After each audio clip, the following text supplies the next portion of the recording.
I call Karen Adam. Did you hear Thank this? you, Presiding Officer. To ask the First Minister what assessment the Scottish Government has made of the potential impact on Police Scotland and devolved agencies of reports that the Home Office has launched a major operation to detain asylum seekers across the UK following the passing of the UK Safety of Rwanda Asylum and Immigration Act 2024.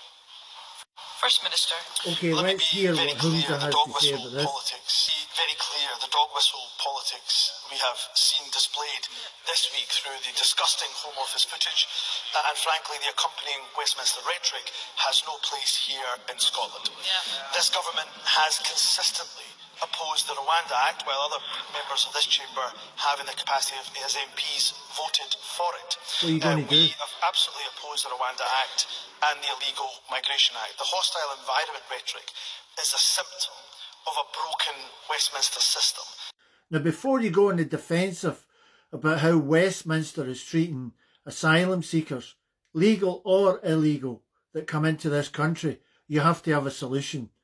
However, he did say this. Seen displayed this week through the disgusting Home Office footage and frankly the accompanying Westminster rhetoric has no place here in Scotland. Accompanying Westminster rhetoric has no place here in Scotland. Well, Police Scotland of course have a role in maintaining public order and public safety. They will never assist in the removal of asylum seekers. This government has consistently opposed the Rwanda Act, while other members of this chamber have, in the capacity of as MPs, voted for it. We have absolutely opposed the Rwanda Act and the Illegal Migration Act. The hostile environment rhetoric is a symptom of a broken Westminster system that's focused on constantly attacking the most vulnerable and is a complete abdication of the UK's not just moral responsibility, but Okay, but what about the Scottish Parliament's moral obligation to the people of Scotland, to the unemployed, to the homeless, to the elderly? What are you doing for them? Are you spending millions on them? Billions on them? No. Enforcement visits will raise concern and anxiety right across our communities. Well, please. Before you go on the defensive, you have to come up with an answer. We constantly hear the same disgust from the politicians, whether in Westminster or here in Scotland. But please, tell us, what is the answer? No, okay, you're probably saying, well, Humza Yousaf's not going to be in power either as the leader of the SNP or the leader of the country as the First Minister.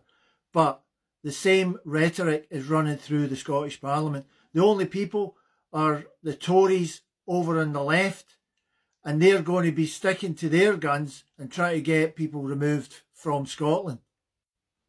So in answer to Karen Adams' question, Humza Yousaf is going to do absolutely nothing. I thank the First Minister for that answer.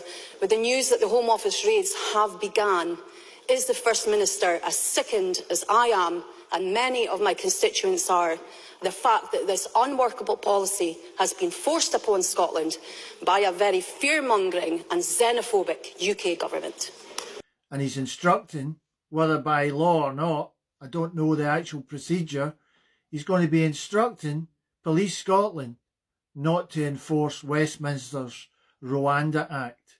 So where does that leave us when the people who are coming across in the boats know that they can come to Scotland and they won't get deported to Rwanda? People who have ended up in Ireland, who have been told by the Irish government they're going to be deported back to the UK. To curb the influx, the Irish Prime Minister says his government's working on legislation to return asylum seekers to the UK.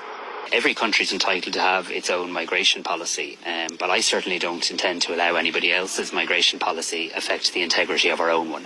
And this country will not in any way, shape or form provide a loophole for anybody else's migration challenges. And what's the nearest country? Scotland. So who's going to bear the brunt of Humza Yousaf and the Scottish Parliament's rhetoric on asylum seekers? Because they're going to come in from Ireland and they're going to come in from England. So we're stuck in the middle and we will end up having to sort that system out. Now, until Humza Yousaf, Karen Adams and the rest of the Scottish Parliament come up with a solution, then that's the only solution there is at the moment.